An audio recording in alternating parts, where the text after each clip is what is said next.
Alright, so it's EJ, 96.7, KissFM.com, here with, well, what is this, one half of Fallout Boy. What's up, guys? Good, hanging. Heat. EJ. Andy. EJ, nice to meet you. Alright, so I wanted to know, my song was Know What You Did in the Dark. What is that about? It sounds kind of, I Know What You Did Last Summer-ish. Where did you come up with that name? And where did you get the inspiration from the song? I think the idea behind the song in general is sometimes you have to burn everything down and start over again. That line just happened to stand out, and it kind of felt like it would be a Fall Out Boy song if it didn't have a long wacky title. So. Absolutely. But in this case, it happened to be in the song. It was like a line that we'd written like a couple of years ago, and we just wanted to stick in the song. And you guys rocked out with 2 Chainz at Coachella. Like, how did that even happen? Like, how did that come about? Dude, I think that we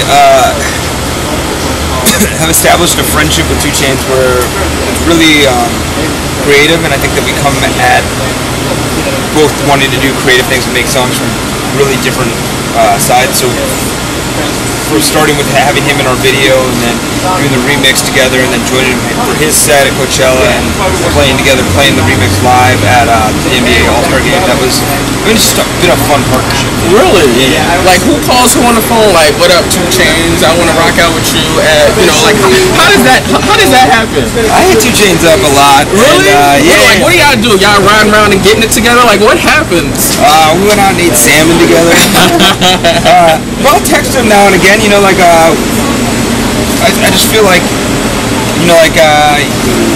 he's a very thoughtful, prolific guy, so cool to be able to interact on any level. Absolutely. He's about 3 feet taller than us.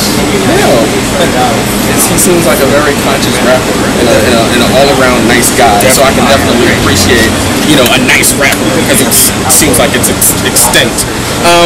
I wanted to ask you about, so you got Sir Elton John on the album.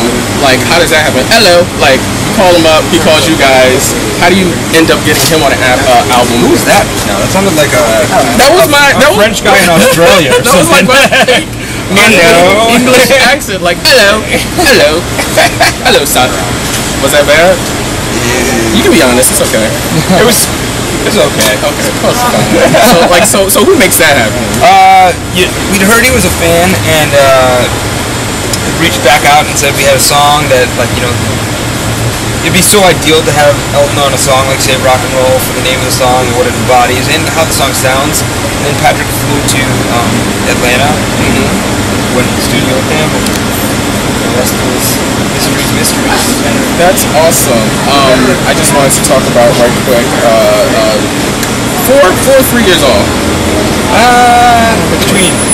So what do you do in 4 years off? Like, do you, learn how to ride a bike, learn pottery? Like, what happens in that time period? Or do you just live life? I learned how to be like an adult human again. Like, for me, and I'm sure for all of us, it was like, how I go to the airport was I would follow a backpack through the airport. So I didn't even do atrophy stuff. I didn't even know how to do that. I didn't do my own laundry or any of that stuff. And I think that doing that stuff helps you process life and experience life, and then you can actually write about it again. Absolutely. It's kind of like your inspiration to write this album. Well, I appreciate you guys. Awesome, man. Thank you. I really appreciate it. Thanks for stopping through. Hopefully you have an awesome show here at Stubbs. I smell barbecue, so hopefully, I got a good show there. Really? Was it good? That's great. Let's go partake in that. We out of here. Thanks.